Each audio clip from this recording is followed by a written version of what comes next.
पुणे जिल्ह्यात उत्सुकतेची आणि प्रथमच झालेल्या फुरसुंगी होळी देवाची सार्वत्रिक निवडणुकीमध्ये राष्ट्रवादी काँग्रेस अजित पवार पक्षाचे उमेदवार संतोष सरोदे नगराध्यक्षपदासह 32 पैकी 19 जागा जिंकत फुरसुंगी नगर परिषदमध्ये आपला झेंडा फडकवलाय। तसेच राष्ट्रवादीने शिवसेना, शिंदे गट आणि भाजप युतीला आणि महाविकास आघाडीला धोबी पछाड देत नगर परिषदेवर सत्ता काबीज केली आहे। या निवडणुकीत शिंदे शिवसेनेला 8 तर भाजपला 5 जागांवर समाधान मानावं लागलंय। महाविकास आघाडीचा फुरसुंगी नगर परिषद निवडणुकीमध्ये दारुण पराभव झाला असून त्यांना एकाही प्रभागातील जागेवर आपलं खातं उघडता आलं नाहीये।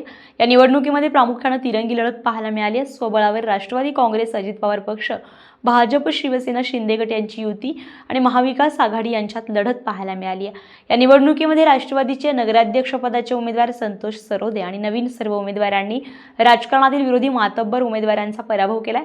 सुरुवातीपासूनच आपल्या प्रतिस्पर्ध्यांवर आघाडी घेत शेवटच्या अखेर राष्ट्रवादीचे संतोष सरोदे 2898 मतांनी विजयी झाले। संतोष सरोदे यांना एकूण मतदान 20,908 मिळाले असून दुसऱ्या क्रमांकावरील महायुतीचे उमेदवार महेंद्र सरोदे तर महाविकास आघाडीचे संतोष कांबळे तिसऱ्या क्रमांकावर होते।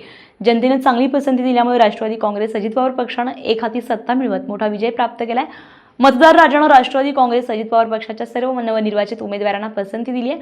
त्यातीलच एक म्हणजे वॉर्ड क्रमांक 10 मधील उमेदवार सुकन्या प्रकाश शेवाळे आणि अमित शंकर हरपळे यांना जनतेने चांगलीच पसंती दिल्यामुळे मोठ्या मताधिक्याने विजयी झालेत। फुरसुंगी होळी देवाची नवनिर्वाचित नगराध्यक्ष संतोष सरोदे आणि विजयी सर्व नगरसेवकांचा सत्कार राष्ट्रवादी काँग्रेस पक्षाचे अध्यक्ष अजित पवार यांच्या हस्ते सत्कार झाला। यामध्ये हडपसर विधानसभा मतदारसंघाचे आमदार चेतन तुपे पाटील, नवनिर्वाचित नगरसेवक गणेश ढोरे, प्रचार प्रमुख प्रवीण कामठे उपस्थित होते। स्टार महाराष्ट्र न्यूजसाठी पंढरीनाथ पाटील, पुणे। नवनवीन घडामोडी पाहण्यासाठी स्टार महाराष्ट्र न्यूजला सबस्क्राइब करा आणि ताज्या बातम्यांचे अपडेट मिळवण्यासाठी बेल आयकॉनला प्रेस करा आणि परिपूर्ण बातमीबरोबर रहा, इतरांपेक्षा एक पाऊल पुढे।